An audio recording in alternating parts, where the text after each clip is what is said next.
La mañana de hoy vamos a tocar ese pasaje en donde se concentra ese quinto gran yo soy, cuando el Señor dice: yo soy la resurrección y la vida. Y de manera introductoria hemos de decir que la porción que hoy vamos a tratar tiene dos elementos, si usted se ha dado cuenta. Son dos elementos que pudiéramos decir que se contrastan diametralmente. ¿Qué puede ser? Por un lado tenemos ¿quién es Dios? Porque de eso nos habla el texto. Y ese quién es Dios lo veremos precisamente de la expresión yo soy la resurrección y la vida. Pero por el otro lado tenemos al hombre. O bueno, en este caso particular tenemos a una mujer. Pero lo que contrasta con quién es Dios es la fe de los hombres, la cual veremos encarnada en la persona de Marta, la hermana de María y de Lázaro. Y hemos de recordar, amados hermanos, que las circunstancias de Marta no eran las mejores, ¿verdad? Marta estaba sufriendo, Marta estaba en un profundo dolor. ¿Por qué? Porque su hermano había muerto. Y es en ese punto tan crítico donde la fe de los creyentes es puesta a prueba. Y es allí a donde nos quiere llevar el texto. Porque muchas veces podemos ver la dificultad, la prueba, una tragedia como una cuestión de mala suerte. ¿O por qué a mí? Señor, ¿qué hice para merecer esto? Pero con pasajes como estos nos han de demostrar que esas dificultades, esas pruebas son tan necesarias para que la fe del cristiano sea crecida, sea enarbolada. Yo pregunto, ¿cuál será nuestra confesión en los momentos difíciles? ¿Qué es lo que sale de nuestros labios? Y recuerde usted bien que lo que habla la boca, ¿de dónde viene? Del corazón. ¿Qué es lo que expresa nuestro corazón en esos momentos difíciles? ¿Qué puede venir a nuestra mente? ¿Qué puede estar allí encostrado en el corazón en esos momentos de dolor? ¿Serán más las preguntas que las respuestas? ¿Por qué, Señor? ¿Por qué a mí? Pues miremos el caso de esta mujer y observemos cómo las pruebas pueden llegar a fortalecer la fe de los creyentes. Aunque parezca paradójico, ¿cómo las pruebas pueden fortalecer la fe? Pues eso es lo que nos va a decir el Señor por medio de esto. Pero entienda esto. No es solamente por el mérito de una prueba, no es solamente por el hecho de estar en una dificultad que nuestra fe va a crecer, no solamente porque estoy enfermo o que porque perdí el trabajo, eso va a producir que la fe del cristiano crezca. No, solamente la fe será probada por las pruebas, será pasada por fuego, pero solamente la fe va a crecer siempre y cuando se tenga un mayor conocimiento o una mayor comprensión de quién es Jesucristo. Entonces, claro, uno puede decir, las pruebas es el taller donde la fe es trabajada, pero si no hay conocimiento del Señor Jesucristo, podemos pasar por todas las pruebas y seguiremos levantando el puño al cielo y diciendo, ¿por qué, Señor? ¿Por qué a mí? Así es que quiero que miremos primeramente, amados hermanos, el contexto de lo que está pasando. Hace parte de todo el capítulo 11 que tiene que ver con la resurrección de Lázaro. Pero lo que van a hacer los versículos 17 al 20 nos van a presentar como ese panorama o ese contexto en el cual se van a dar estas palabras entre el Señor Jesucristo y Marta. Este capítulo, si usted se ha dado cuenta, hasta este momento nos ha llevado desde la enfermedad de Lázaro hasta su muerte. O sea, son noticias trágicas, son noticias muy difíciles. Pero además de la enfermedad de Lázaro, además de la muerte de este mismo hombre, fíjese que el Señor también presentó una actitud en la cual también como que nos pone a temblar.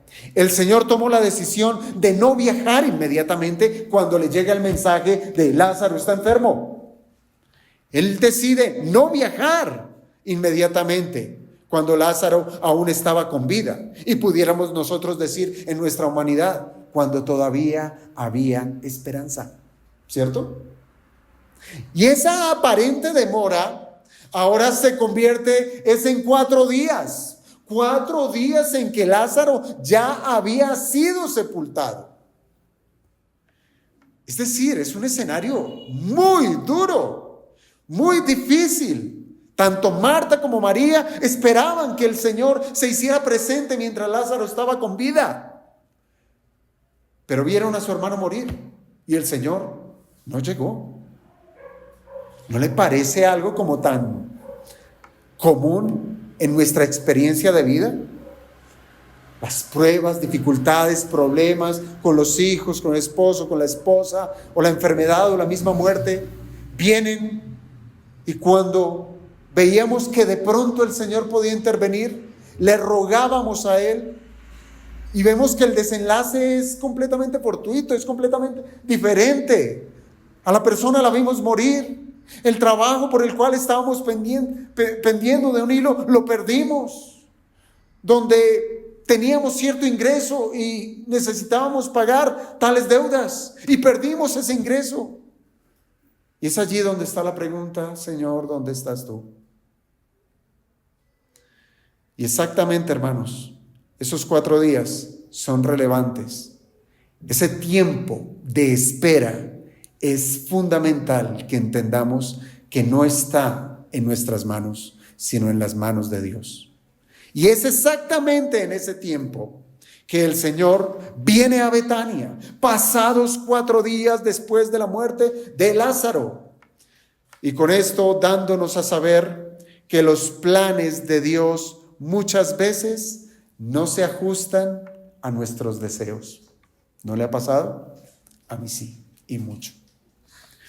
Pero como ya el Señor lo había anunciado, esos tristes acontecimientos tenían como objeto la gloria del Padre y la gloria del Hijo. Así ya lo había dicho. Esta enfermedad no es para muerte, sino para que el Padre sea glorificado y el Hijo también. Pero a estos versos del 17 al 20, desen cuenta que el Señor decide viajar, pero aún el viaje no ha concluido. ¿Por qué? Porque el Señor todavía no ha llegado ni a la casa de estos hermanos y tampoco ha llegado al sepulcro. Y esto lo sabemos porque Marta es la que sale de su casa al encuentro de Jesús. Y el Señor le pide que le muestre el lugar donde fue sepultado. Así es que esto nos deja saber que pareciera que el Señor está muy cerca, pero a la vez está guardando cierta distancia, una distancia suficiente como para no llamar la atención. Pudiéramos decir, está a la entrada de esa aldea. Incluso el versículo 18, cuando dice Betania estaba cerca de Jerusalén como a 15 estadios, ese versículo 18 pareciera como un paréntesis que tiene como propósito resaltar el detalle de lo cerca que estaba Betania de Jerusalén, ¿cierto? Pero, ¿qué quería decir Juan con esto? ¿A qué distancia estaba Betania de Jerusalén? Dice a 15 estadios. Y bueno, usted se preguntará, ¿y eso cuando menos en centímetros, cuánto equivale? O en cuartas, ¿sí? 15 estadios es aproximadamente 3 kilómetros. Es una distancia que no es lejos, ¿verdad? No es lejos. De aquí a Chía hay 25 kilómetros. Hacia Cajicá, qué sé yo, 12. Y es cerca, relativamente cerca. 3 kilómetros es de aquí a la casa de la hermana, ¿cierto? Más o menos. 3 kilómetros, bien. Y llegan tarde. Y es cerca. Y dijeron que estaba cerca. Bueno, eran 3 kilómetros, hermanos, de la distancia entre Jerusalén y Betania, ¿cierto? Pero eran 3 kilómetros que para la fama que tenía Jesús, esa distancia era estar muy cerca de sus enemigos. Prácticamente estar en Betania es estar cerca de Jerusalén. Eso es lo que nos está diciendo Juan. Y esto de la fama del Señor es muy cierto. Pues fíjese que antes de que el Señor llegara a Betania, por así decirlo, estaba en la puerta de ese pueblo. Antes de acercarse más, ya Marta había recibido el informe de que el Señor estaba cerca. Ya le habían contado. ¿Qué pasó allí? Pues la fama del Señor. Jesús está por aquí. Ya lo vieron pasar, lo vieron recorrer. Ahora está en tal punto. Era conocido el Señor. Así es que Betania no era un lugar seguro.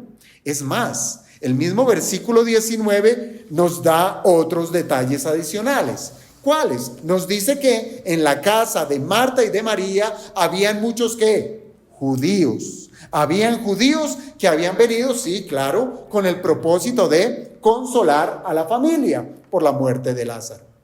Pero esto nos deja saber que la familia de Lázaro era bien conocida en Judea o cuando menos en Jerusalén. Y aunque nosotros podemos entender que estos judíos que estaban visitando a esta familia no eran necesariamente fariseos, puede que sí, en medio de ellos estuvieran algunos que fueran muy cercanos a los fariseos y por ende enemigos del Señor Jesucristo. ¿Y esto cómo lo podemos ratificar? Pues por el versículo 46. Lea usted allá el versículo 46 de este mismo capítulo 11. Dice, pero algunos de ellos, de los judíos que estaban allí, fueron a los fariseos y les dijeron lo que Jesús había hecho. Había peligro en Betania. Había peligro en la casa de Lázaro. Pero hermanos, pongamos nuestra atención en los 4 días. No los perdamos de vista. ¿Por qué? Porque la pregunta es más que evidente. ¿Por qué el Señor esperaría tanto tiempo? ¿Por qué los 4 días? ¿Por qué no 3? ¿Por qué no 2? Bueno, la práctica de ese tiempo en lo referente a la muerte de una persona debemos entenderla en esa cultura. Piense, era común en medio de los judíos que no pasara más de un día después del fallecimiento de una persona para que ese difunto fuera sepultado. No podía pasar más de un día. ¿Por qué? Esto era debido a que los judíos no practicaban el embalsamiento, ¿sí? Que eso sí se veía, esa práctica era propia de otras culturas. Piense, por ejemplo, en Egipto, ¿cierto? La momificación, etcétera, etcétera. Los judíos no hacían eso. Entonces, lo que los judíos sí hacían con el cuerpo era ungirlo, ¿cierto? Ungirlo no necesariamente, o no debemos entenderlo como ese proceso de embalsamiento, no. El ungirlo era untarle aceites, era untarle algunas especias aromáticas. Claro que el tema de las esencias aromáticas que son usadas para contrarrestar esos olores de la descomposición, pero tenía un propósito mayor y era la de darle honra a la persona que había fallecido. Pero bueno, el cuerpo del fallecido era envuelto en una tela sencilla, en lino, era envuelto y amarrado con ello. Y así era depositado en el sepulcro. Ese velo, esa tela es lo que se conoce como un sudario, ¿verdad? Ahora, todo esto ocurría en un mismo día. La preparación del cuerpo, el ungimiento de aceite, de las especias, amortajarlo como tal y llevarlo al sepulcro, todo ocurría en un mismo día, el día del fallecimiento. Y esto precisamente para hacer lo más pronto el entierro y así evitar algo que sí los judíos huían, y era la impureza por causa de tocar un cadáver. Así es que desde el momento de la sepultura, ya el muerto estaba allá guardado en el sepulcro, pero los familiares observaban un periodo de luto que duraba aproximadamente los 7 días. Y en ese tiempo de los 7 días recibían visitas. Los visitaban amigos, los visitaban personas conocidas, familiares, para acompañarlos en su dolor. Pero en lo que concierne, hermanos, a los 4 días que pasaron después de haber sido Lázaro puesto en el sepulcro, tiene que ver más, es con una creencia popular que tenían los judíos. El día de ayer yo les compartía a un grupo de hermanos y personas que nos acompañaron, les compartía que en ese tiempo los judíos tenían una idea bastante extraña y rara, y era que el alma del fallecido acompañaba al cuerpo o rondaba el cuerpo por 3 días. ¿Sí? Por 3 días. Eso era lo que tenía la mente del judío, que después de muerta una persona, el alma no se iba sino hasta después de los 3 días. Mientras el cuerpo aún no tuviera signos de descomposición, cabía la esperanza de que el alma volviera al cuerpo. Entonces allí ya cobra un peso del por qué el Señor demoró 4 días. Entonces, allí ya nosotros podemos entender que esos 4 días de estar Lázaro en el sepulcro se reducía, lo que hacía eso era reducir toda posibilidad a que el alma volviera al cuerpo por sí sola. Óigame bien, no es que pasara, entiéndame eso. No es que eso sucediera o que fuera común, de que dijeran, no, a mi papá, a él le pasó, él se murió y a los 3 días se levantó. No, era una creencia, era un mito. No sucedía esas cosas. Pero el Señor quería incluso oponerse a esa creencia absurda. Claro, entonces ya reducido el tiempo, reducidas las posibilidades que tenían los judíos de ello, solo quedaba una opción. ¿Cuál? De que después de los 4 días que un muerto se levantara de la tumba, solamente sería posible por el poder de Dios. Y esto ya nos dice mucho, ¿verdad? Piensen, mientras que los discípulos estaban preocupados por la seguridad de su maestro y la de ellos, ya aterrizando todo nuestro panorama, ellos estaban muy preocupados por eso. Ellos no querían viajar a Betania. Ellos le dijeron por 2 veces al maestro, Señor, allá hay peligro, ¿por qué vamos a ir allá? Y recuerden, cuando el Señor dijo, nuestro amigo Lázaro está durmiendo, ellos se alegraron y dijeron que bueno, entonces se va a sanar. Ellos no querían viajar, ellos estaban preocupados por su seguridad, estaban preocupados por su vida, pero la tragedia que había en Betania también era fuerte. Marta y María estaban devastadas por la muerte de Lázaro y a la vez lamentaban que el Señor no había atendido a su llamado. Y es por eso que nosotros encontramos allí en este texto esas palabras de Marta cuando dice, Señor, si hubieses estado aquí. Y son palabras que repite María más adelante. Señor, si tú hubieses estado aquí, Lázaro no hubiese muerto. Pero el punto está, hermanos, ¿qué había en el corazón del Señor? Porque es que eso es lo que pasa, hermanos. Cuando nosotros estamos en un problema, en una dificultad, en un dolor, solamente pensamos es para nuestros adentros. ¿Y qué de lo que yo pienso? ¿Qué de lo que yo siento? ¿Qué de mi desesperanza? Pero no nos preguntamos, ¿qué hay en el corazón del Señor? ¿Cuál es su plan? ¿Cuál es su deseo?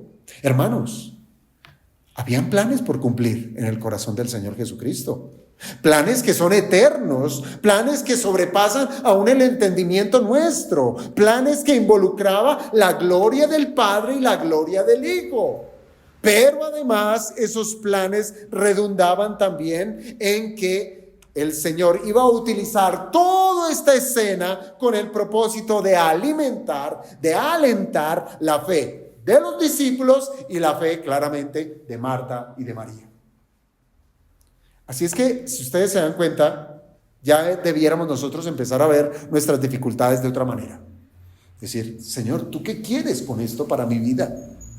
Mas no es, Señor, mira mi miseria, lo que he perdido, lo que me ha pasado, lo que me ha sucedido. Sino más bien, Señor, ¿tú qué quieres? ¿Qué quieres que yo aprenda con esto?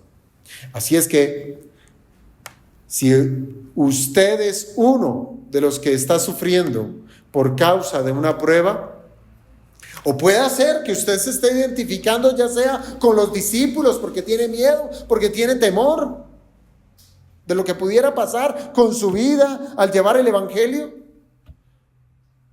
o porque usted perdió a un ser querido, o tiene problemas. Piense, Dios tiene planes para cada uno de los que ha llamado a ser sus hijos. Entonces, el panorama es desalentador. Pero el texto no queda allí. El texto avanza en los versículos 21 y 22 y nos habla de la condición de Marta. Miren, esto es de lo hermoso que tiene la Escritura, que el Señor no calla la condición de los hombres y lo muestra y nos lo deja como registro para que nosotros aprendamos de ello. Marta, al saber que el Señor venía, ¿qué hace? Inmediatamente sale de su casa, ¿verdad? Y sale al encuentro del Señor Jesucristo, cosa que no hizo María. Qué interesante, ¿verdad? Nosotros recordamos a María y a Marta en otro escenario, en donde alabamos a María, bueno, le honramos por su acto, ¿cierto? Y decimos, pero Marta tan desconsiderada, ¿cierto? ¿Se acuerdan? Cuando el Señor va de visita y María se postra a los pies del Señor, pero Marta está ajetreada con las cosas y le llama al Señor y le dice, Señor, dile a María que me ayude, ¿cómo es posible? Pero fíjese que aquí las cosas parecieran invertidas. Marta es la que sale rápidamente a buscar al Señor y María es la que se queda en casa. Esto nos demuestra la diferencia que hay entre estas dos hermanas. Esto nos demuestra la diferencia que hay entre los hermanos en la iglesia. Somos diferentes, hermanos. Somos muy diferentes. Aquí Marta siempre ha demostrado ser muy diligente, ¿cierto? ¿Hay que hacer algo? Inmediatamente. Es diligente en administrar los asuntos de la casa, que como les digo, en esa visita previa del Señor, fue Marta la que salió corriendo para la cocina, para preparar todo lo necesario y así atender de buena manera al Señor. Pero María es distinta, es muy distinta. Pareciera una persona más contemplativa.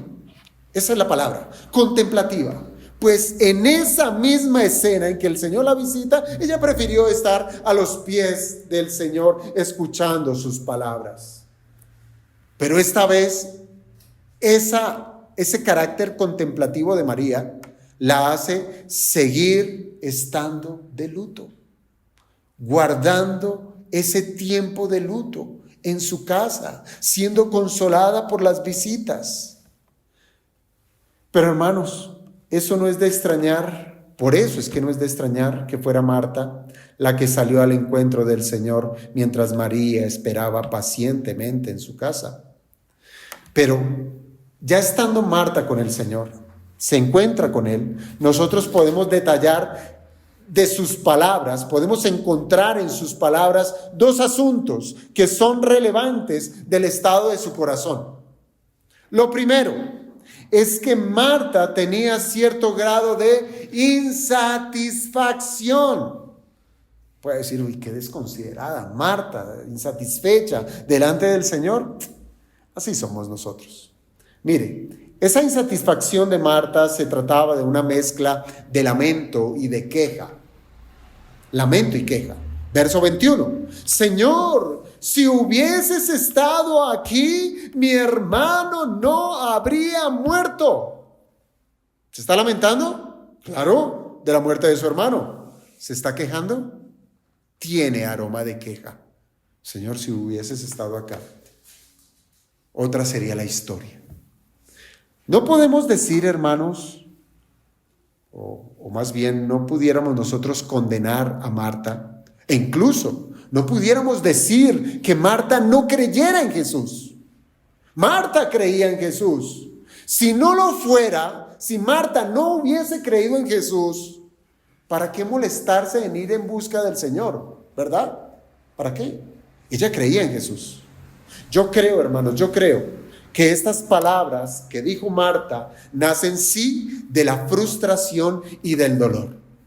Por eso es que debemos ser muy cuidadosos, hermanos, cuando estamos en esos momentos en donde nuestras emociones están alteradas, en donde el dolor, la prueba, la dificultad, cuando el ánimo está tan caldeado, guardémonos, refrenémonos en hablar.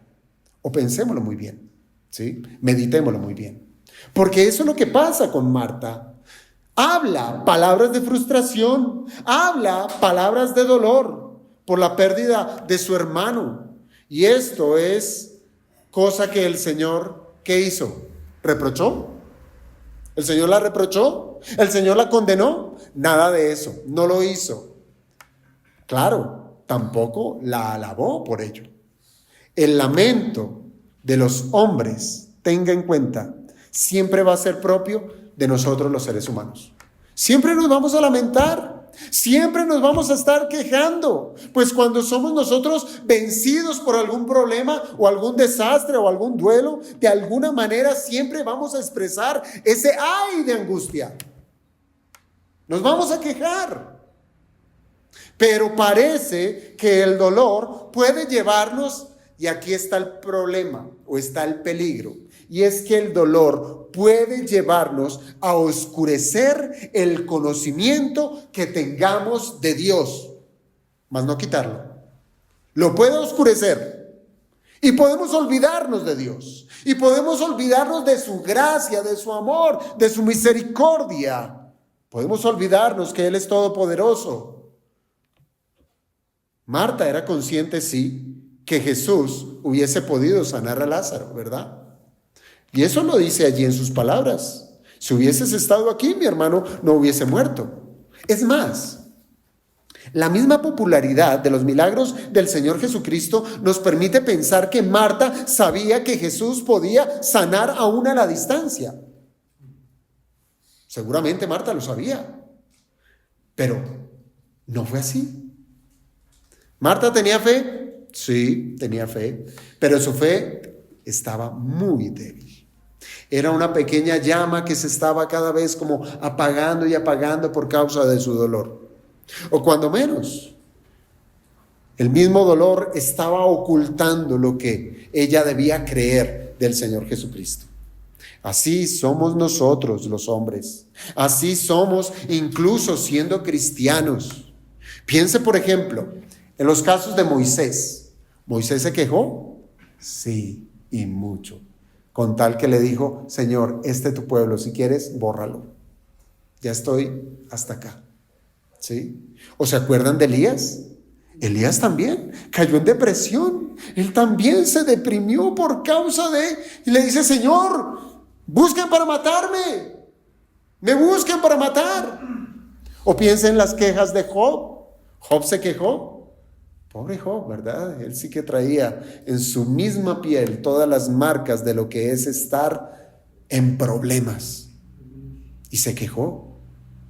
Pero me llamó la atención es la queja de Jeremías.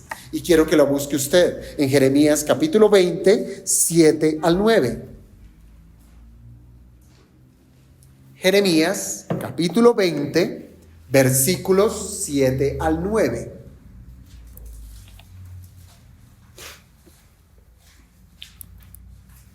Aquí en esta porción de estos versos, efectivamente Jeremías se queja. Y recuerden que el ministerio de Jeremías no fue para nada fácil. Incluso el mismo Señor cuando lo llama le dice, Jeremías, tú irás y predicarás y no te escucharán. Desde ahí ya tenía marcado cómo iba a ser el calibre de su ministerio. Y mire lo que dicen estos versículos, del 7 al 9, capítulo 20. Me sedujiste, oh Señor, y fui seducido. Más fuerte fuiste que yo, y me venciste. Cada día he sido escarnecido, cada cual se burla de mí, porque cuantas veces hablo, doy voces, grito, violencia y destrucción. Porque la palabra del Señor me ha sido para afrenta y escarnio cada día. Y dije, escuche eso, no me acordaré más de él, ni hablaré más en su nombre. Es decir, hasta aquí él estaba diciendo, cada vez que yo predico la palabra del Señor, cada vez que hago lo que el Señor me mandó a decir, cada vez que hablo de los juicios de Dios, de esos juicios que vendrán, soy escarnecido. Y llego a tal punto que digo, ya no más, no predicaré más, no hablaré más de su nombre. Y sigue diciendo, pero fue en mi corazón como un fuego ardiente metido en mis huesos.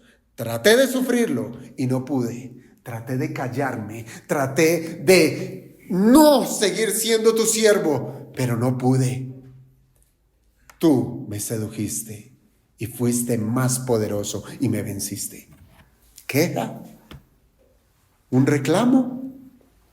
Así es que, hermanos, quejarnos es un problema, un duro problema que nos puede llevar a pecar. Porque si no controlamos nuestras palabras, nosotros podemos llegar al punto de culpar ¿a quién? ¿A Dios? Podemos llegar a culpar a Dios de nuestras desdichas. Y además nos puede llevar a tomar decisiones que, en lugar de buscar el consuelo de Dios, preferimos huir de Él. Pero Marta amaba al Señor y salió a buscarle. Y eso es loable y eso es un buen ejemplo a seguir. Que antes de buscar cualquier tipo de solución, siempre miremos es al Señor. Y eso lo hace la fe, que nos permite guardar nuestra alma y poder decir aquí como Jeremías, traté de sufrirlo y no pude. Traté huir de hacer las cosas de otra manera que no fueran las del Señor, pero solo hallo una, y es que debo buscar a Dios. La fe que nos ha sido dada, hermanos, no nos permite ensimismarnos en nuestro dolor. Y usted se da cuenta que el lamento, la queja, todo eso lo que nos hace es reprimirnos y no quiero hablar con nadie. No quiero que nadie me diga, no quiero ver en pintura ni a fulano ni a sutano, no, estoy triste. ¿No nos ensimisma el dolor? Así es. Pero cuando hay fe, aunque ésta fuera débil, nos esforzará en buscar a nuestro Hacedor. Y aunque no entendamos los designios de Dios, aún podemos declarar que Él es Dios soberano.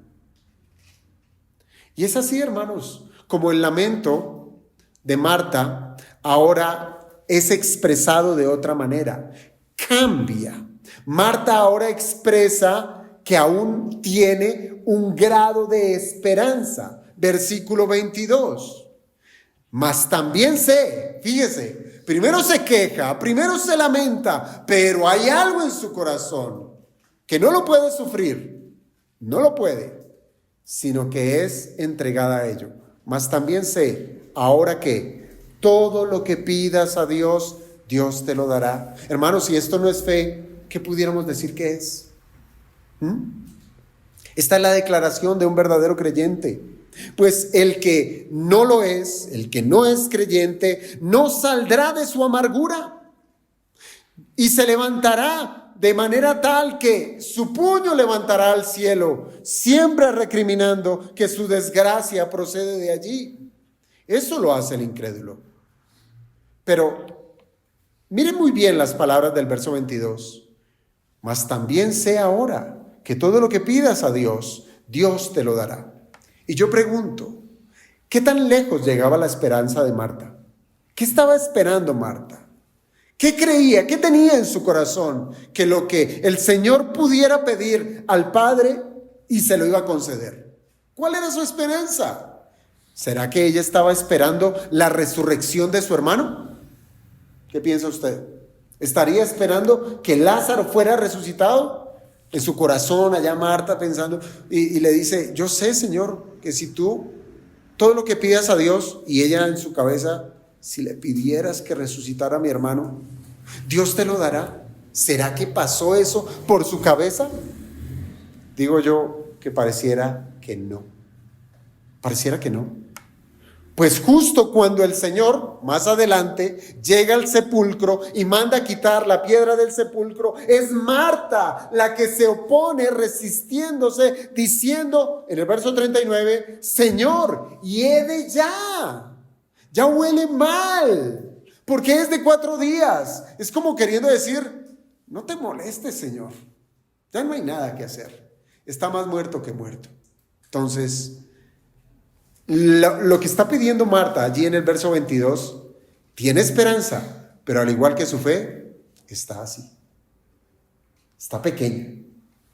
Pero hermanos, no podemos pasar por alto que la respuesta que el Señor envió con el mensajero, ¿se acuerda cuál fue? Esta enfermedad no es para muerte, y que el mensajero la lleva a Marta. Yo creo que Marta, al igual que todos nosotros, estamos pasando por esos altibajos. De decir, bueno, si el Señor dijo que esta enfermedad no es para muerte, en su momento pudo haber pensado, veo a mi hermano fallecido, pues hay algo de esperanza. Pero nosotros somos muy fluctuantes. Hoy estamos aquí, mañana estamos de mejor ánimo y pasado mañana ya estamos otra vez aquí. Somos así. Y yo creo que Marta estaba en estas situaciones, en esos altibajos, en su expresión de esperar delante del Señor. Así es que esas palabras del versículo 22 parece que se tratan de una esperanza titubeante, ¿sí? Que como que se levanta y ahí mismo cae de rodillas otra vez. Es como cuando uno quiere creer, pero el agobio nos hace desfallecer. Creemos que el Señor es todopoderoso, pero cuando vemos las dificultades, también las vemos tan grandes que incluso las vemos hasta insuperables. Y nos la pasamos de aquí para allá. Dios lo puede, pero miren mi problema. Y aunque Marta pudo dudar en pedir que su hermano Lázaro fuera levantado de los muertos, lo pudo pedir, la chispa de esperanza que aún retenía esta mujer le alcanzó para reconocer que Jesús podía interceder delante del Padre. Eso es importante. Pero eso sí, de una manera muy general, porque lo que dice Marta es, lo que pidas a Dios, Dios te lo dará. Si fuera la esperanza de Marta más nutrida, ella hubiese dicho, si tú le pidieras al Padre que mi hermano resucite, Él resucitará, porque el Padre te va a responder todo lo que le pidas. Pero lo dijo de manera general, como de pronto cabe la posibilidad, ¿quién sabe? Como sí, como no, de la credulidad a la falta de fe. Y allí estamos nosotros lidiando con eso. ¿Será que sí? ¿Será que no? ¿Por qué hoy pareciera como que todas las cosas cuadran a mi favor, pero ya pasado mañana todo está al revés en mi vida? Hermanos, si nosotros vamos un poco más a fondo a las palabras de Marta cuando le dice, lo que pidas a Dios, Dios te lo dará. Estas palabras muestran que Marta no tenía un conocimiento muy claro de quién es el Señor Jesucristo. ¿Por qué lo digo? Porque sus palabras, esto es lo que está diciendo acá, pone al Señor Jesucristo como subordinado del Padre. Como subordinado del Padre. Como lo que puede hacer un sacerdote que intercede por el pueblo. Y esa era la costumbre de los judíos. En eso era que estaban nutridos ellos. ¿Tenían pecado? ¿Van a quién? Al sacerdote. Sacrifique este animal por mí delante de Dios para que me perdone. ¿Sí? Eso era lo que tenía en la cabeza Marta. Ella estaba viendo, era así, a un Jesús como un profeta, como un sacerdote, como alguien que puede interceder, pero no más que eso. Pero claro, nuestro Señor es el sumo sacerdote, es nuestro sumo sacerdote. Pero óigame bien a esto, jamás, nunca el Señor Jesucristo pidió como si fuera inferior al Padre. Él siempre, sus oraciones fueron en el contexto de la igualdad. Yo y el Padre somos unos, ¿cierto? Desde la igualdad.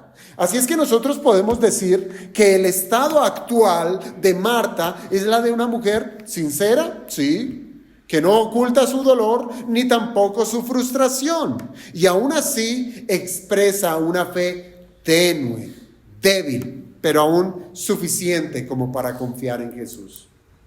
Así es que, hermanos, de hablar de esos cristianos superpoderosos que tienen una fe que, mejor dicho, todo lo creen, ese es un ideal. La vida de nosotros los hombres es así, fluctuante. Hoy estamos fuertes en la fe, mañana vamos a estar débiles, mañana vamos a dudar, mañana vamos a ver nuestros problemas más grandes incluso que Dios. Y es así, hermanos, como el asunto de la muerte de Lázaro vino a convertirse en una oportunidad para que el Señor trabajara en esa fe de Marta. Y esto es lo hermoso, hermanos. Es allí donde todas esas variables de los problemas, de las dificultades, el Señor las va a utilizar para nuestro bien.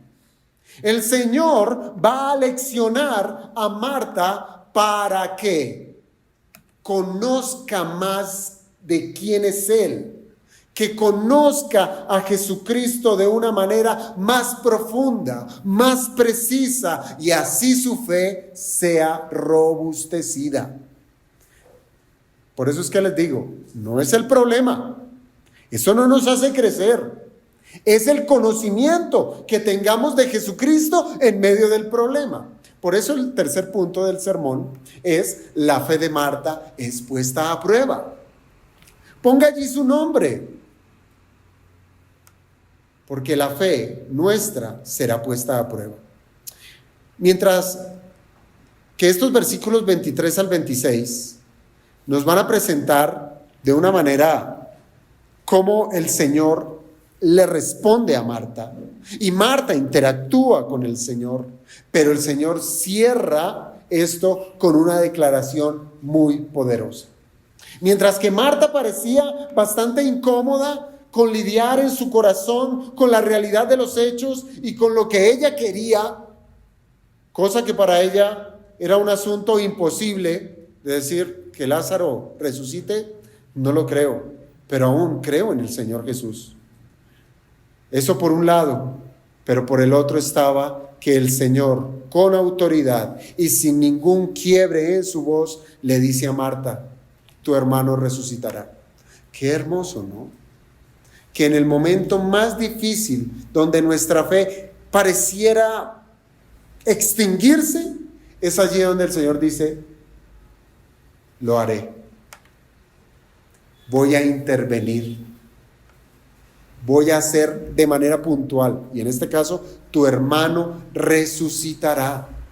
Hermanos, mire, piénselo bien. El dolor de Marta era: mi hermano murió y tú, Señor, no estuviste aquí. Si hubieses estado, hubieses sanado. Recriminación tras recriminación. Pero yo sé que si le pides al Padre, perfecto. ¿Esa es tu esperanza? ¿Esa es tu fe? Pues déjame decirte, tu hermano resucitará. ¿Qué pudiéramos nosotros decir si hubiésemos sido Marta en ese lugar? Perfecto, vamos, Señor, a lo que vinimos, a lo que dijiste. Pero no fue así. Ante un corazón dubitativo, Marta es puesta contra la pared. Es allí donde el Señor nos lleva contra la pared. O le creemos o no le creemos. Así de simple. ¿Le creemos o no le creemos? Y siempre en esos asuntos nosotros solemos equilibrar la balanza conforme a nuestro razonamiento y conforme al entendimiento que tengamos en ese momento de Dios. Por ejemplo, piense usted, un caso hipotético. Si un saduceo, ¿sí? Para los saduceos, recuerden que ellos no creían en la resurrección. Piense que el saduceo estaba en ese lugar y dijera: Lázaro resucitará. ¿En qué le resulta para el saduceo esta expresión, estas palabras del Señor Jesucristo? Pues le resultan en escepticismo, en incredulidad, decir: estás loco, eso no sucederá. ¿Por qué? Nuevamente, insisto, en el conocimiento. Porque los saduceos, ¿en qué creían? Únicamente en el Pentateuco, en la ley, no más. El resto de libros del Antiguo Testamento ellos los consideraban como nada, incluyendo la tradición de los fariseos. La consideraban como algo que no era digno de seguir, solamente en la ley. Por eso hablar de la resurrección para ellos era una completa locura. Ahora bien, para un fariseo ya la cosa cambia.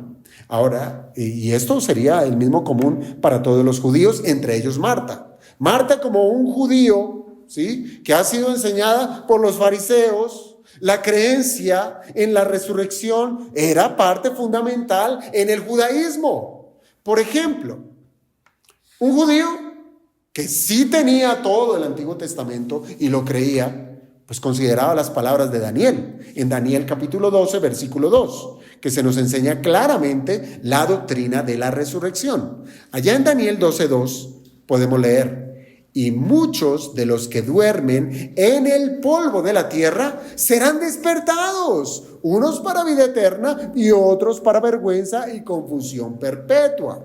Entonces, esto lo sabía Marta, esto lo sabían los judíos. Claro que esta resurrección que está hablando Daniel está dentro de una perspectiva escatológica, cuando al final de los tiempos llegue la resurrección general de justos e injustos, que se lleve a cabo justo en el momento en que el Señor Jesucristo venga. Pero habían otros detalles que quizás Marta estaba olvidando. ¿Conocía la doctrina de la resurrección? Sí, y ya lo vamos a ver por su respuesta. Pero parece que también olvidaba algunos asuntos que también el Antiguo Testamento presentaba. ¿Por qué? Porque el Antiguo Testamento presenta ciertas evidencias de resurrecciones en la historia del pueblo judío. Por ejemplo, ¿se acuerdan de la resurrección del hijo de la viuda de Sarepta en tiempos de Elías?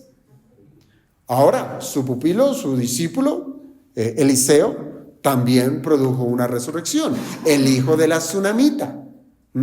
Pero también hubo otro caso en el Antiguo Testamento. Yo no sé si ustedes se acuerdan de un hombre que iba a ser sepultado, pero los hombres que llevaban el cuerpo vieron que venían los moabitas y por miedo lanzaron el cuerpo allá donde estaban los restos de Eliseo. Y en el momento en que el cuerpo del muerto toca los huesos de Eliseo, vuelve a la vida. Entonces, habían evidencias antigotestamentarias de resurrecciones. Pero aún así, el conocimiento de Marta le hizo pensar que el Señor estaba hablando era de la resurrección escatológica. ¿Sí? Ella no se le pasó por su mente tener, o cuando menos sopesar, oiga, cabe la posibilidad de que el Señor resucite hoy a Lázaro. Pasó con la tsunamita, pasó con fulano. ¿Por qué no a mí? No, su pensamiento en su dolor estaba siendo ensombrecido y solamente quedó con esa doctrina de la resurrección escatológica. Es decir, tenía cierto conocimiento, pero no era el suficiente como para discernir que quien le estaba hablando tenía el poder de levantar de los muertos a su hermano. ¿Sí se dan cuenta, amados hermanos, que el conocimiento es muy, pero muy importante para nutrir la fe? Y téngalo por seguro, que muchas son las veces que nosotros razonamos de esta manera. Nosotros creemos en el poder de Dios. Si yo le pregunto a cualquier cristiano, va a decir, claro, Dios es todopoderoso. Todos confiamos en la esperanza eterna. Pero en la práctica, allí es donde cambian las cosas. En el día a día es donde ya respondemos de otra manera. Vivimos como desprovistos de la bendición de Dios y vivimos con el constante ¿por qué, Señor? ¿Por qué a mí? Pero, ¿qué pasó con nuestra fe? ¿No decíamos que el Señor es todopoderoso? ¿Que tenemos esperanza eterna en Él? Sí, pero, insisto, nuestra fe va fluctuando. Cada vez que sopesamos más la oscuridad de nuestro dolor que la luz de la esperanza que hay en Cristo Jesús. Y esto puede resultar en algo muy peligroso, hermanos. Pues en lugar de vivir el hoy para Cristo, simplemente nos vamos a volcar a vivir apagando incendios mientras llega la hora en que el Señor nos saque de este mundo. Es decir, listo, Señor, creo que tú me llevarás al estado eterno, pero veo que soy yo el que tengo que resolver los problemas en esta tierra, a mi manera, porque no veo tu mano, porque no tengo esperanza, sí la eterna, pero aquí me toca a mí, me toca a mí. Hermanos, y esto es más que evidente cuando las dificultades llegan, ¿no le parece? Nosotros decimos confiar en Dios cuando viene el problema, decimos confiar en Dios, pero no dejamos de angustiarnos. ¿Sí? Eso pasa, esa es la realidad. ¿Tenemos problemas? ¿Usted es cristiano? Sí. ¿Confía en Dios? Sí. ¿Por qué se angustia? Porque soy un ser humano. Soy un ser humano.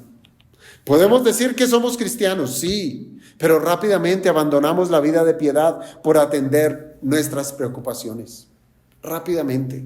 Abandonamos la oración, abandonamos la lectura de la palabra, abandonamos el congregarnos. ¿Por qué? Porque estamos preocupados. Estamos preocupados. Esto nos deja en el mismo punto en el cual se encontraba Marta. Aunque tenía fe, su fe debía ser inflamada con el conocimiento de Cristo. Debía ser nutrida. ¿Con qué? Con más conocimiento de quién es Jesús. Y por eso es que el Señor hace la declaración: yo soy la resurrección y la vida. Yo soy la resurrección y la vida. Fíjese, Marta, ante la ante la palabra autoritativa del Señor que dice: tu hermano resucitará. Ella dice: yo sé que resucitará en la resurrección, en el día postrero. Hasta ahí llegó su esperanza. Pero el Señor, fíjese que Él no va a decirle: bueno, Marta, mira, vamos a donde está Lázaro enterrado, y te lo demostraré para que tú veas la obra. Claro, el Señor lo hizo, pero lo que va a hacer el Señor el problema no está en la solución del problema de manera puntual, sino en lo que yo soy. Es decir, si nosotros tenemos un problema, llámese cual se llame, estoy enfermo, ¿sí? En una enfermedad que me va a llevar a la muerte, nosotros quisiéramos: Señor, respóndeme de manera tal que esta enfermedad me sea quitada, porque ya médicamente no hay nada que hacer. Pero el Señor nos responde: no es por ahí. La respuesta es: yo soy. Y es donde uno dice: ¿cómo así? Yo busco esta respuesta, pero el Señor me responde es con un yo soy. Y eso es a lo que nos quiere llevar el Señor, en que en medio de las dificultades no pongamos nuestra mirada ni en el problema, ni en la misma bendición, sino en Él. Es eso, hermanos. Por eso el Señor dice: yo soy. ¿Yo soy qué? La resurrección y la vida. Mire, si a Marta le costaba pensar en el tema de la resurrección, ¿sí? Cuando le dice: tu hermano resucitará, y ella: yo sé que resucitará en la resurrección, yo lo sé. Pero ahora el Señor lo que hace es agudizar su conocimiento y decirle: ¿tú crees en la resurrección? Pues déjame decirte que yo soy la resurrección. Yo soy la resurrección. Y adicionalmente la vida. Y lo extiende de una manera tan hermosa al decir: el que cree en mí, aunque esté muerto, como Lázaro, ¿qué pasa? Vivirá. Y todo aquel que vive, como tú, Marta, que vives y cree en mí, no morirá eternamente. ¿Crees esto? Hermanos, el Señor quería encauzar el pensamiento de Marta a un asunto mayor, al de levantar a Lázaro de la tumba, y es declarando quién es Él. Eso es lo que nosotros necesitamos, hermanos. ¿Quién es Jesús? No se trata de nuestros problemas. No se trata de nuestra aflicción. Siempre nuestros dolores van a estar encausados en quién es Dios. Eso es lo que necesitamos saber. Yo pregunto, ¿qué pesa más? ¿Mi deseo frente a la aflicción o reconocer a Jesucristo en medio de la aflicción? Y yo creo que más nos inclinamos a la primera, ¿sí? Lo que yo quiero que el Señor haga en medio de mi problema. La solución, yo quiero la solución. Pero el Señor está diciendo: no, soy yo, que soy la solución, yo mismo. Mire a Jeremías. Jeremías comprendió mal la promesa de Dios, la cual no decía que no habría de sufrir nada, sino que Dios sí le iba a librar de sus sufrimientos, pero no a la manera de Jeremías. Y es lo mismo que nos dice el Señor, que Él nos librará del día malo, pero no a nuestra manera, sino a la manera de Dios. ¿Usted no le parece que cuando el Señor quita a un cristiano de este mundo, no lo libera del sufrimiento? Y esa es la manera de Dios, mientras nosotros pensamos, pero Señor, estoy en la flor de la juventud y todavía tengo mucho por vivir. Creemos pensar o tener una sabiduría mayor que la de Dios, como si el Señor no estuviera viendo más allá de decir, si te dejo vivir más tiempo acá, vas a pecar de una manera tan desparramada que no lo voy a permitir. Te quito. Hermanos, debemos aprender a mirar más allá de lo que nuestra corta razón nos puede llevar. No nos confiemos en pensar que ya lo sabemos todo acerca de Dios. Aunque Marta sabía acerca de esa resurrección escatológica, ella, al igual que nosotros, necesitamos saber que la resurrección es Cristo y además que Él es la vida misma. Se trata de una declaración muy importante porque lo que apunta es a enaltecer el nombre de Cristo al estatus de Dios. Eso es lo que necesitamos, pero nos perdemos. Marta se estaba perdiendo en su dolor y el Señor le dice, no te pierdas, Marta, yo soy Dios. Porque solo Dios es el dador de la vida, porque es la vida misma. Así es que buscar la resurrección, piense usted, buscar una bendición, pensar en buscar que el Señor se apiade de nosotros y tenga misericordia, no puede ser, no lo podemos convertir en un asunto meramente egoísta, porque podemos caer en ese juego de decir, paso este dolor y quiero que me cambien las circunstancias, y podemos pecar por egoísmo, donde se satisfacen solamente nuestros deseos. Lo que debemos es procurar, es tratar de encontrar más y más a la persona, a Jesucristo, a Dios hecho hombre. Piense, por ejemplo, en ese salmo, o bueno, nosotros tenemos quizás una idea infundada de que somos herederos, y eso lo enseña la Escritura, coherederos con Cristo. Pero incluso podemos malinterpretar la promesa porque pensamos, herencia, posesiones, riqueza, tener más para mí, etcétera, etcétera. Pero el Salmo nos dice que Jehová es la porción de nuestra herencia. Nuestra herencia es Dios. Y eso es lo que le pasa a muchos que esperan el rapto. ¿Por qué esperan un rapto? Porque no quieren sufrir acá.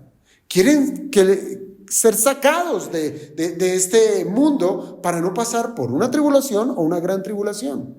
Hermanos, como cristianos nosotros hemos de esperar el rapto, es para encontrarnos en las nubes con Cristo. Él es nuestra porción. No es el dolor. Dolor lo vamos a sufrir. ¿No le pasó a Jeremías?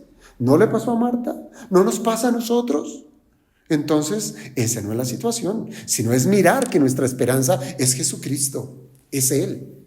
Es por eso, hermanos, que Marta debía aprender que sus afectos siempre han de estar en Jesucristo y no ver la bendición como un asunto separado de Él. Ahora, el concepto de la resurrección encarnada en una persona tiene que ser entendido de una manera mayor. Y eso es a lo que el Señor quiere extenderse con lo que Él sigue diciendo. Y es que el creyente ha de saber que esa esperanza no se frustra cuando la muerte física se presenta. Y aquí ya empieza a darle un matiz diferente a lo que es la muerte. Aunque el Señor le dijo, tu hermano resucitará, y efectivamente así lo haría, el Señor en su quinta declaración de yo soy, enseña que la muerte física es y será una realidad entre los hombres. Él no va a decir, tranquila Marta, no todos van a morir. Yo puedo sacarte así tal cual estás. ¿Lo puede hacer el Señor? Sí. ¿Y lo hizo? Sí. Con Enoc, con Elías, etcétera. Y lo hará con muchos cuando el Señor venga. Lo hará. Pero ese no fue el consuelo del Señor. Por el contrario, Él quiere decir, la muerte es una realidad que les compete a todos los hombres. Y aunque cause pesar la pérdida de un ser querido, esa tristeza será compensada con la esperanza de que el Señor le va a resucitar en el día cuando Él venga en gloria. Por eso Él dice, el que cree en mí, aunque esté muerto. Mire, ese era el temor que tenían los tesalonicenses, ¿sí? Cuando decían, bueno, y mis hermanos, mis familiares, los que han creído en Cristo, han muerto, y entonces... Y es donde Pablo le dice, tranquilos, porque el Señor vendrá y con voz de mando, con trompeta de Dios, y hará esto. Y el Señor eso es lo que está diciendo, el que cree en mí, aunque esté muerto, vivirá. Y recuerden las palabras de Marta cuando se las da a ese mensajero. Tu amigo Lázaro está enfermo. ¿Cuál era la relación de Lázaro con el Señor Jesucristo?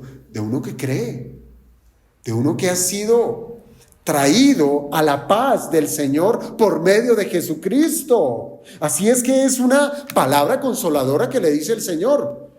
Tu hermano ha creído y aunque esté muerto, vivirá.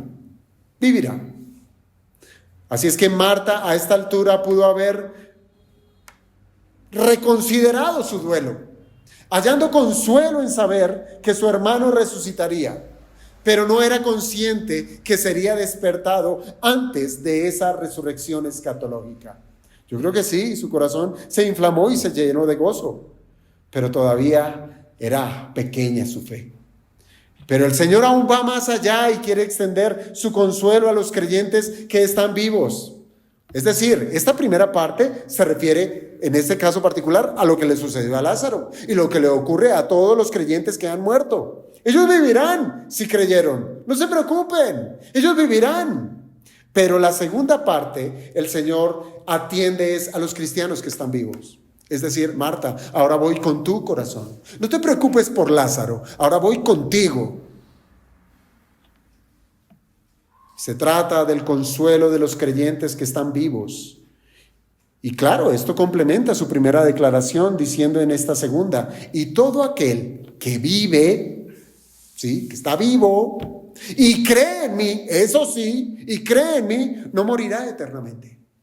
Hermanos, el asunto de la fe es fundamental, porque muchos hoy decimos estar vivos, pero estamos o están muertos espiritualmente. Y ellos sí morirán eternamente si no creen en Jesucristo. Pero en este caso particular se dirige a Marta. Y todo aquel que cree, ¿tú crees, Marta? Por eso le hace esa pregunta, ¿crees esto? Si tú crees, Marta, si tú crees en mí y estás viva, no morirás eternamente.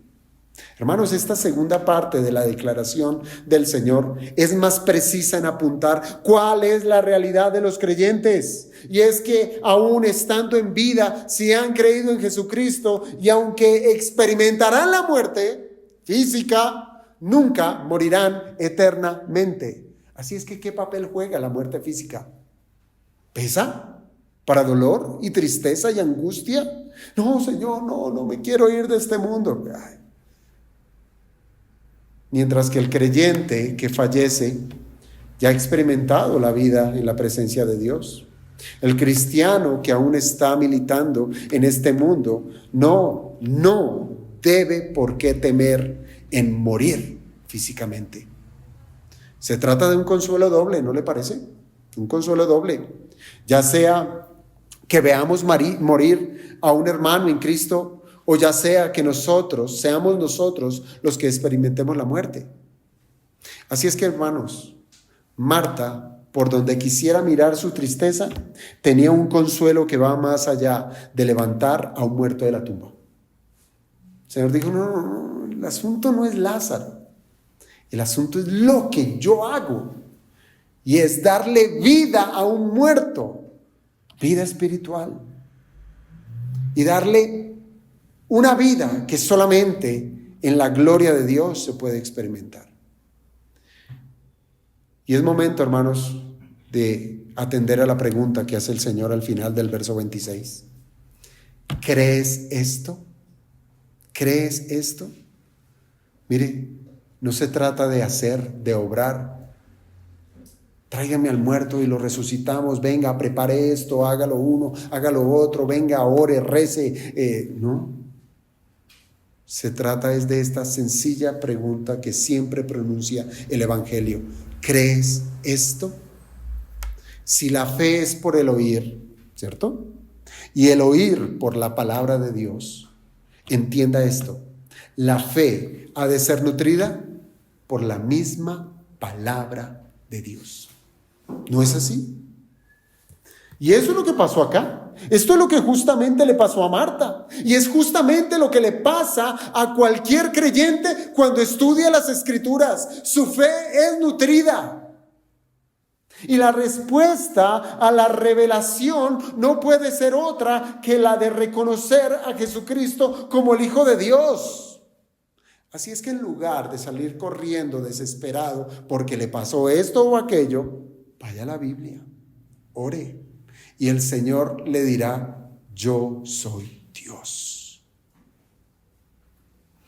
¿Cuál es la respuesta de Marta al haber sido nutrida en el conocimiento de Cristo? Ella responde en el verso 27 a la pregunta que le hace el Señor. ¿Crees? Sí, Señor. Yo he creído que tú eres el Cristo, el Hijo de Dios, que has venido al mundo. Mire, ya cambió de la Marta de los versículos primeros, del versículo 21 y 22, ya cambió la confesión de Marta. Esta es la confesión de fe que se ha perfeccionado en el creyente debido al conocimiento que tiene de Dios y de su Cristo. Ahora Marta puede decir con certeza que Jesús es más que un profeta, que Jesús es más que un sacerdote.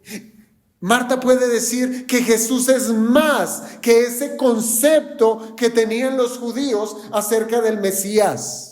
Marta logró ver en Jesús que se trataba del Hijo de Dios, es decir, de Dios mismo.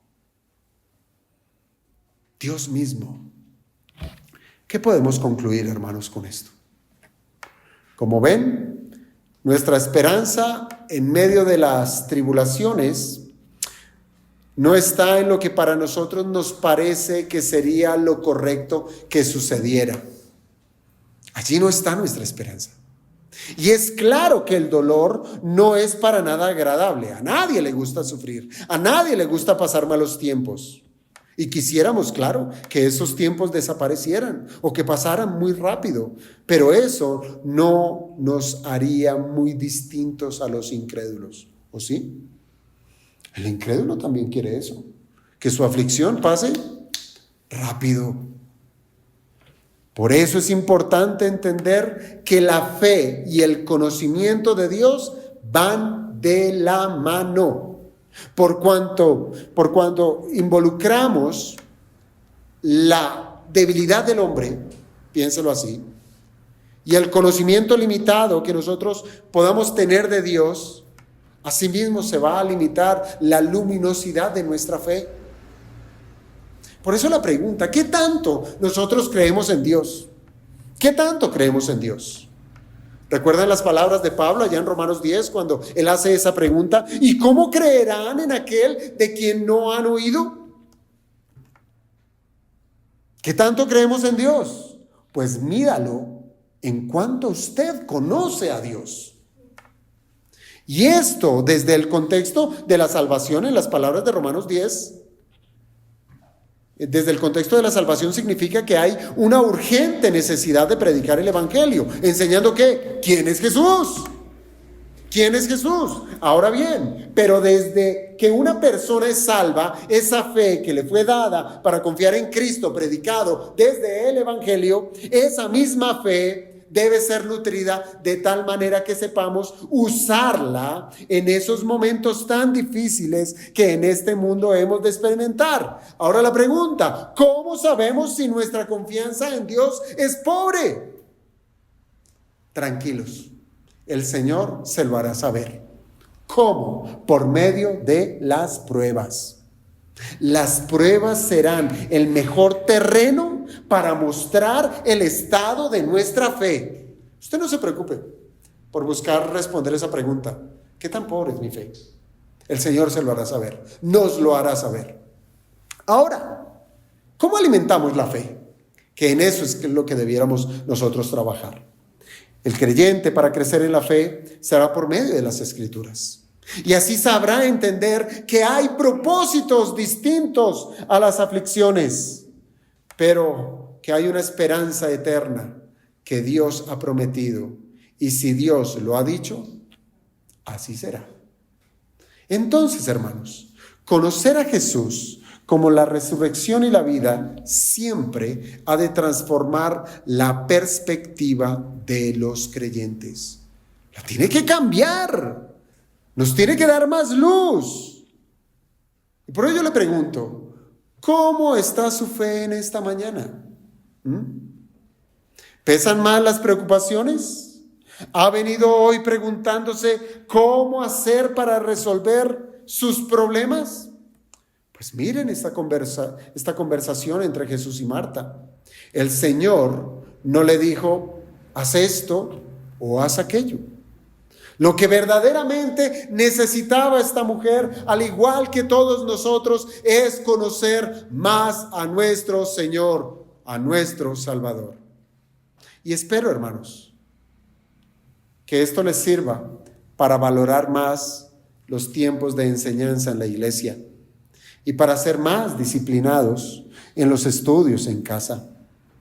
Pero lo que resulta contradictorio es que cuando estamos en problemas y el dolor llega a nuestra experiencia, si tenemos cuando menos una fe tenue, suplicaremos a Dios para que no nos saque, o más bien para que nos saque de la dificultad.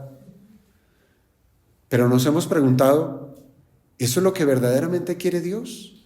¿Eso es lo que quiere el Señor? ¿Quitarnos el problema y ya? ¿Y que estemos nosotros felices? No, el Señor quiere que en medio del dolor le miremos a Él. Acompañemos, hermanos, la oración con la búsqueda de la voluntad revelada de Dios. Claro, no está mal pedir, no está mal suplicar. Señor, sálvame, porque me hundo, porque me ahogo. Esa fue la oración de Pedro, y fue contestada. No está mal pedir. Bien dijo el Señor, pedid y se os dará. Buscad y hallaréis. Golpead y se os abrirá. No está mal. Pero acompañemos la oración buscando la voluntad de Dios en su palabra. Y créame que usted va a cambiar ese ¿por qué, Señor? Y se convertirá así sea, Señor. Que tu voluntad sea hecha. Pidamos, hermanos, pidamos a Dios que fortalezca nuestra fe y nos ayude a confiar en sus promesas y nos permita conocer más profundamente a Jesús como la resurrección y la vida. Así es que oremos al Señor, hermanos.